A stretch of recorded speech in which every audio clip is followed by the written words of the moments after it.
Eh, udah ah mas. Kalau Kak Novi tiba-tiba pulang, gimana? Tanya Dina mendapati Pras sudah berada di sebelahnya. Gak mungkin, Din. Dia kalau jalan-jalan biasanya lama. Kamu tenang saja. Lagi pula, kamu juga pasti kangen kan? Goda Pras sambil menggoda adik iparnya. Dina pun tersipu. Ih, kamu ini mas, tahu saja. Ah, sahut Dina sambil berbalik lalu mendekatkan wajahnya. Dina yang memang sudah semakin mahir tidak merasa kesulitan untuk memberi sambutan seperti biasanya. Hal itulah yang membuat Pras kagum. Apalagi Dina makin lama makin cekatan daripada istrinya. Dan ya, keduanya kembali larut memanfaatkan waktu selagi Novi tak ada di rumahnya. Kisah itu bermula beberapa tahun yang lalu, di mana saat itu usia Dina tepat 21 tahun. Dan di tahun itu pula ia akan mulai menjadi seorang mahasiswa. Ia memiliki seorang kakak perempuan bernama Novi Putri. Hubungan keduanya sangat dekat karena memang Novi begitu baik dan sangat sayang sekali pada adiknya. Tapi sayangnya, sejak 3 tahun lalu mereka tidak tinggal serumah lagi. Itu karena Novi sudah menikah dan ikut bersama suaminya di kota Surabaya. Dan entah kenapa, Dina pun juga berhasil kuliah di kota yang sama dengan kakaknya. Hal itu pula yang membuat orang tua Dina memaksanya untuk ikut tinggal bersama Novi dan suaminya. Semula Dina menolak usulan itu, karena memang ia lebih nyaman indekos ataupun tinggal di asrama kampus.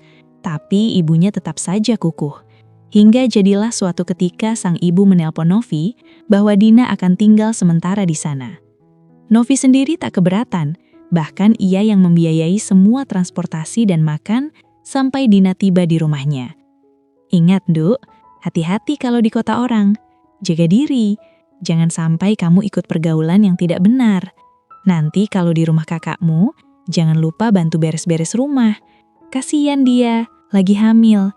Begitulah pesan ibunya sebelum Dina berangkat pagi harinya. Dengan kereta api, Dina pun pergi ke kota Surabaya. Perjalanan ditempuh selama 8 jam lamanya. Hingga sekitar jam 5 subuh pagi, akhirnya kereta pun berhenti di stasiun yang dituju. Dina buru-buru turun dan hendak menelpon Novi, kakaknya. Tapi rupanya tampak seorang pria berlari menghampirinya.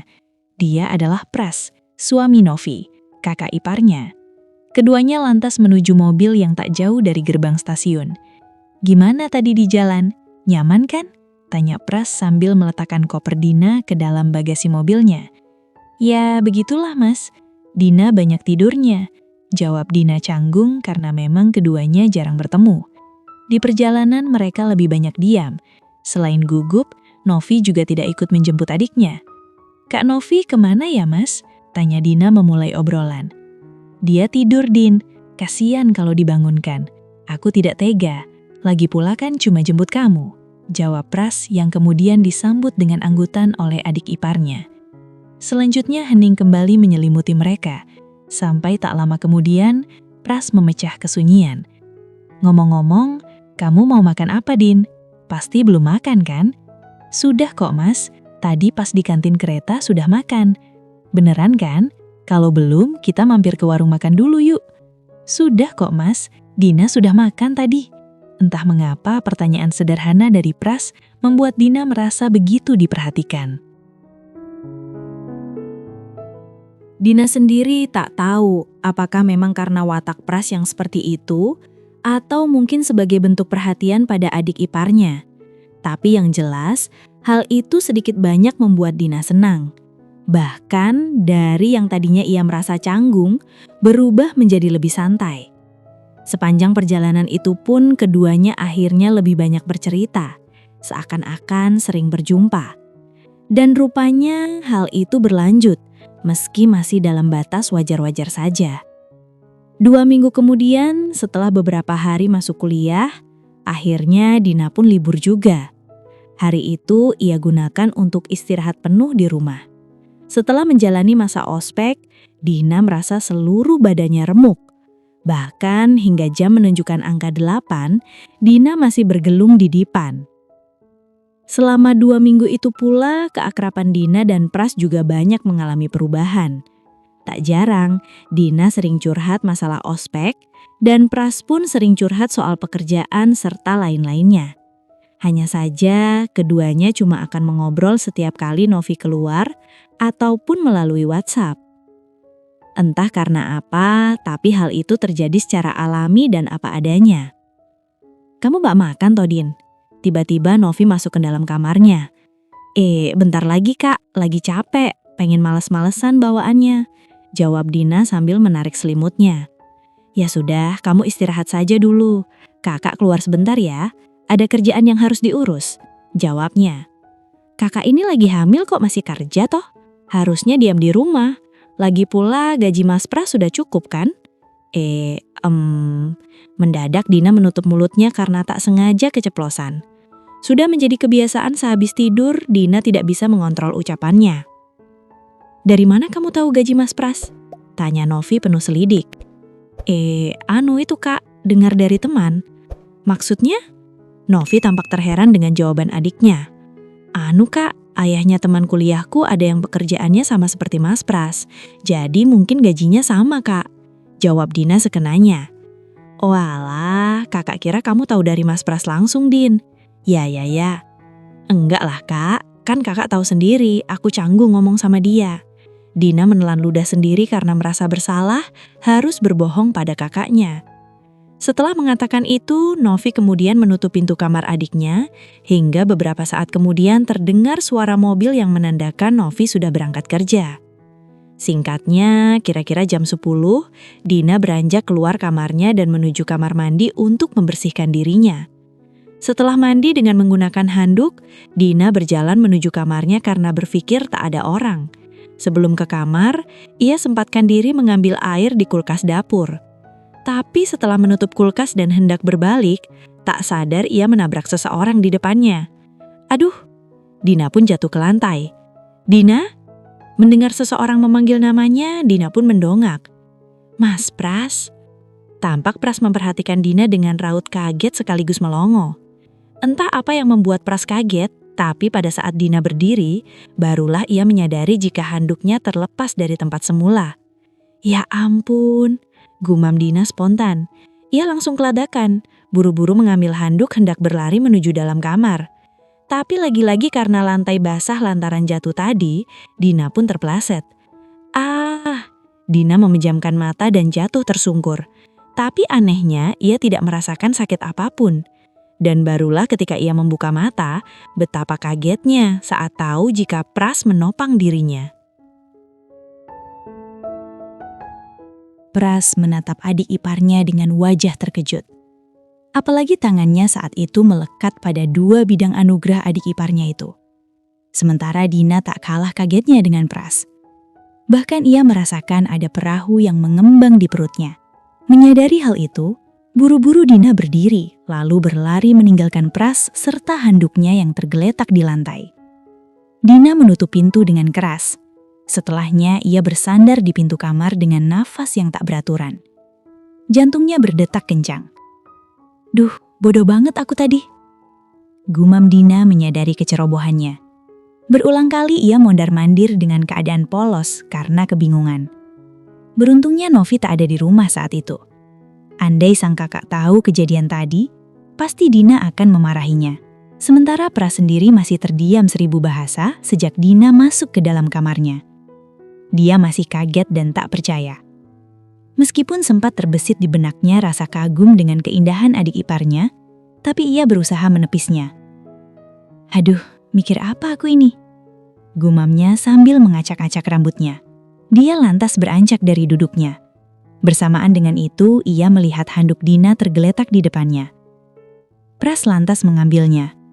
Dia berniat ingin mengembalikan handuk itu, tapi ia juga ragu untuk menemui adik iparnya. Pikirannya kembali berkecamuk, antara takut tapi ada keinginan yang berputar di benaknya. Pras lantas memperhatikan kedua tangannya. Dia bahkan masih bisa merasakan bagaimana tadi tangannya itu mendarat pada dua bagian milik Dina. Dan hal itulah yang akhirnya memaksa Pras melangkah menuju kamar adik iparnya. Setelah beberapa kali ketukan, akhirnya pintu terbuka. Pras langsung menoleh ke depan. pemandangan pertama yang dia lihat adalah Dina yang tampak kaget. "Din, tadi itu Mas nggak sengaja." Pras menjeda ucapannya karena kikuk. Suasana rumah terasa begitu kaku. Keduanya hanya saling diam menatap. Dari raut wajah Dina terlihat jika dia sangat malu dengan kejadian tadi. Tapi ia tak menyadari jika Pras sudah kehilangan akal. Apalagi sejak Novi hamil, pria itu jarang mendapat haknya. Melihat sosok menggiurkan di depannya, berulang kali Pras mengusir pikiran buruknya. Meski pada akhirnya ia kalah menahan keinginannya. "Mas, lebih baik sekarang, Mas." Belum selesai Dina berbicara, Pras lebih dulu membungkam bibirnya dengan sambutan. Sambutan yang begitu menuntut. Dan hal itu membuat Dina gelagapan seketika. Tentu saja Dina kaget mendapat perlakuan sedemikian rupa. Belum lagi ketika Pras mendorong Dina ke tempat tidur hingga keduanya jatuh bersama. Sejenak Pras menghentikan kegiatannya, membuat Dina tersadar dari kekagetan itu. "Mas, apa yang Mas?" Ucapan Dina terjeda. "Din, Mas tahu ini salah. Tapi Mas juga tahu kamu juga ada perasaan sama Mas kan?" "Enggak kok Mas. Mas jangan salah paham." "Jangan bohong kamu. Mas sudah tahu kok. Bahkan sejak pertama kamu datang ke rumah ini kan?" cerca Pras. Dina yang mendengar hal itu langsung terdiam. Memang benar Dina mengagumi kakak iparnya itu. Tapi ia tahu diri bahwa Pras adalah suami kakaknya. "Enggak Mas, salah. Kita nggak boleh kayak gini." Dina masih kukuh menyangkalnya. "Jangan bohongi perasaan kamu sendiri, Din. Asal kamu tahu, Mas pun ada perasaan sama kamu. Emangnya kamu nggak sadar ya?" Ucapan Pras seperti sihir bagi adik iparnya. Apalagi selama ini Dina tak pernah dekat dengan pria manapun selain kakak iparnya itu. Maka sekali mendapat perhatian lebih, tentu saja dia akan sangat mudah merasa nyaman. Melihat Dina diam saja, Pras pun merapatkan dirinya. Dia memeluk Dina yang bimbang dengan perasaannya. "Mas tahu perasaan kamu, Din. Mas merasakan hal itu juga. Coba pandang mata Mas sekarang." Pras meraih dagu Dina, meminta adik iparnya mencari kejujuran di matanya. Tidak ada respon dari Dina, tapi ia yakin jika Pras tak mungkin membohonginya. Dengan serta-merta, Dina memeluk erat serta memberi sambutan kepada kakak iparnya. Pras yang merasa mendapatkan lampu hijau pun langsung memanfaatkan hal itu dengan baik. Pras membalas sambutan adiknya, bahkan lebih menuntut dari apa yang diberikan Dina. Entah bagaimana mulanya, ia hanya menyisakan celana segitiga saja. Dina yang belum terbiasa dengan keadaan itu sedikit kelimpungan dengan sikap satset kakak iparnya. Sementara Pras sendiri tak begitu peduli. Pria itu terus saja memberi perhatian pada suatu benda mahal milik Dina, menciptakan suara desahan syahdu. Beberapa menit setelah selesai, Pras segera mengeluarkan peliharaan burung Garuda miliknya. Dina yang belum pernah mendapati penampakan burung Garuda yang siap memangsa itu, merasa sedikit merinding melihatnya. Mas, kenapa jadi begini?" ucap Dina sambil menelan ludahnya. "Nggak apa-apa, Din. Novi dulu juga sama kok. Kaget kayak kamu," ucap Pras sambil memberikan hal itu pada adik iparnya. Meski ragu, Dina pun menerimanya. Ia berusaha memberi perhatian terbaiknya. Tampak Pras memejamkan mata seperti mengantuk, bahkan sesekali memanggil nama adik iparnya. Hal tersebut pun dialami pula oleh Dina ketika Pras mengubah haluan dan membalas kebaikan adik iparnya. "Dina," panggil Pras. "Iya Mas, kamu percaya sama Mas kan?" Dina menarik napas panjang sebelum akhirnya mengangguk. Merasa yakin dengan ucapan Dina, Pras pun segera memasukkan burung Garuda kesayangannya pada sangkar milik adik iparnya itu. Sementara Dina sendiri sudah tak begitu peduli dengan perlakuan indah dari Pras. Bahkan Dina yang mulai dilanda banjir bandang pun tak menyadari jika keperawanannya sudah sirna oleh kakak iparnya. Berbeda dengan Pras, karena melihat Dina bahagia, ia pun terus berusaha untuk tidak mengecewakan adik iparnya. Hingga pada saat tiba di tujuan utama, akhirnya pundi-pundi kebaikan Pras pun semburat pada dua anugerah serta benua-benua Dina. Mereka terdiam sesaat dengan deru nafas yang terdengar saling bersahutan. Suasana pengap mulai dirasakan, apalagi AC di kamar tersebut sedang bermasalah. "Apa AC kamar ini rusak ya, Din?" tanya Pras.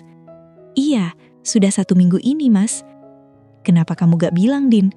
Pasti tiap hari kamu kepanasan kan?" Pras mulai menunjukkan perhatian lebih pada adik iparnya.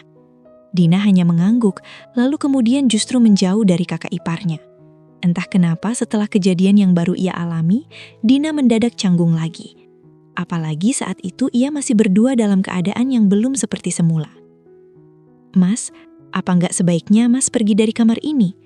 tanya Dina. "Oh, jadi kamu ngusir aku?" sahut Pras dengan nada jengkel. "Bukan gitu, Mas. Tapi sampai sekarang aku kepikiran sama kakak Novi." Nampak raut wajah Dina menyesal. Ia pun juga terlihat bingung dan ketakutan. "Yang sudah ya sudahlah, Din.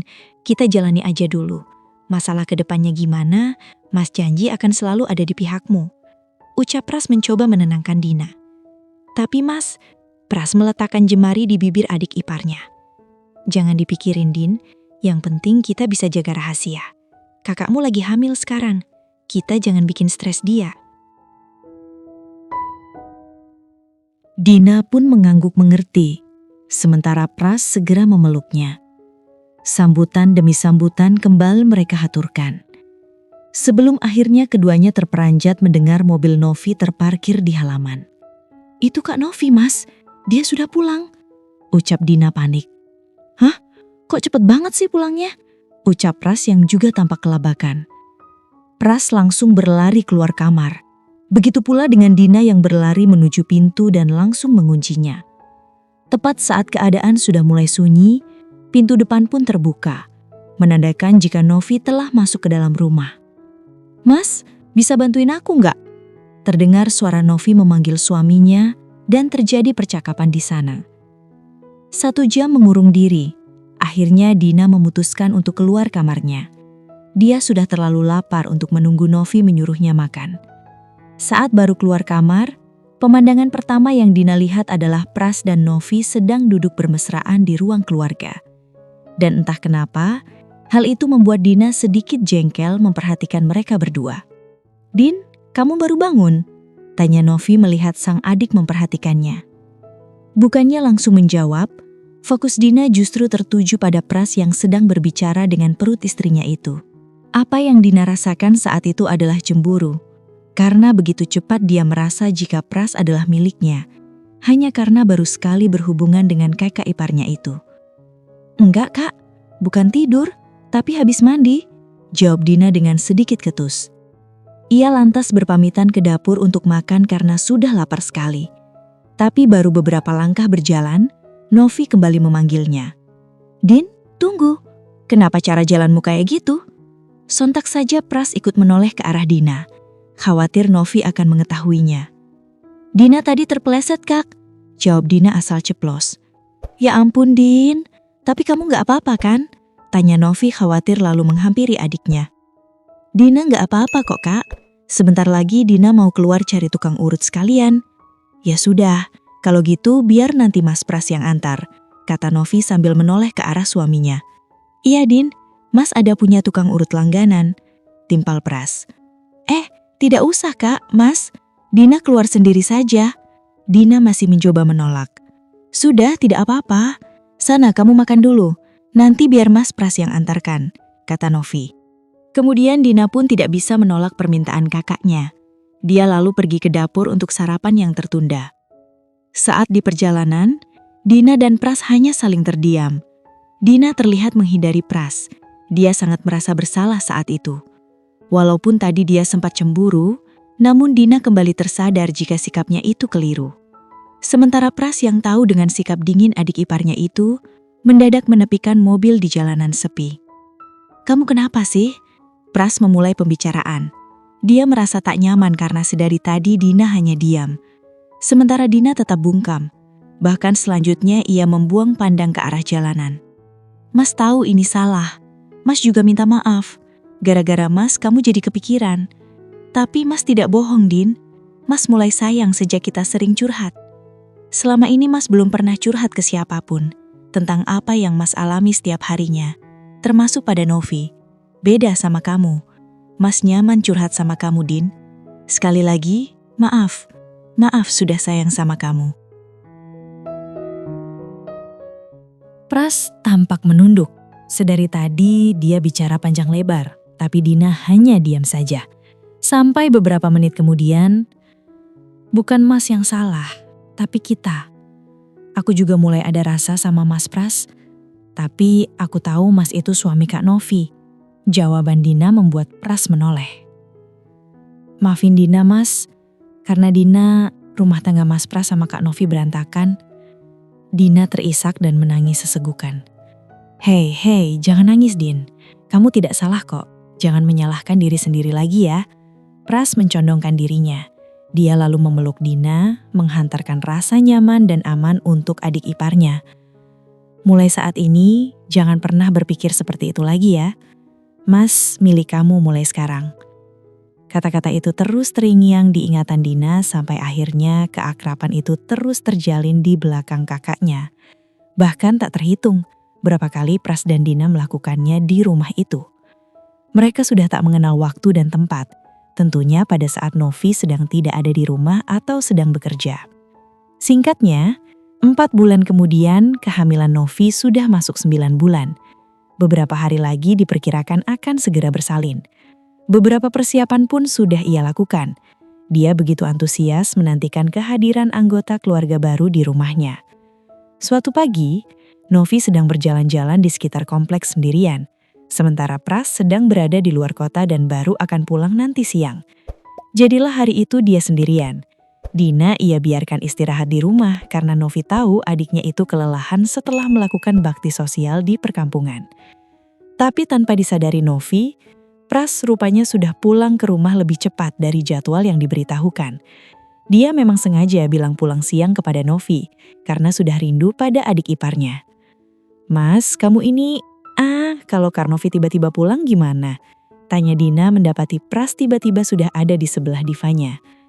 Gak akan, Din. Dia kalau jalan-jalan biasanya suka lama. Udah kamu tenang aja. Lagi pula, kamu juga kangen kan sama anunya, Mas? Goda Pras sambil menunjukkan gelagatnya. Dina pun tersipu. Ih, kamu ini, Mas. Bisa aja sahut Dina sambil bersimpu di depan kakak iparnya. Dina yang memang sudah semakin mahir, tidak merasa kesulitan untuk melayani kakak iparnya. Hal itulah yang membuat Pras kagum. Apalagi Dina makin lama makin cekatan dibandingkan istrinya. Keduanya kembali larut dalam kemesraan. Suara-suara desahan mengiringi perbuatan terlarang mereka di sana. Mereka bahkan tak peduli lagi jika Novi bisa pulang kapan saja. Dan benar saja, tanpa mereka sadari, tadi ada yang menonton. Setelah menyelesaikan kegiatannya, ternyata Novi sudah pulang. Saat dia tahu ada mobil Pras, Novi langsung berjalan masuk ke dalam. Rasa heran muncul saat dia mendengar dengan jelas suara desahan seseorang. Novi langsung mengikuti sumber suara itu. Betapa terkejutnya dia saat melihat suami dan adiknya sedang berhubungan intim. Novi tidak bisa berkata apa-apa. Dia terdiam seperti patung. Hanya air matanya yang terus mengalir. Mas Pras, suara Dina begitu menyayat hati Novi. Apalagi dia melihat pengkhianatan itu secara langsung di depannya. Perbuatan itu terus berlanjut, dan Novi terus memperhatikannya dengan hancur. Hingga di akhir puncaknya, ketika Dina dan Pras selesai bersamaan dengan itu, Novi jatuh luruh ke lantai dengan perut membentur vas bunga di depannya. Novi tergeletak dengan darah yang mengalir di sekitarnya. Ya, Novi mengalami pendarahan hebat sebelum waktunya.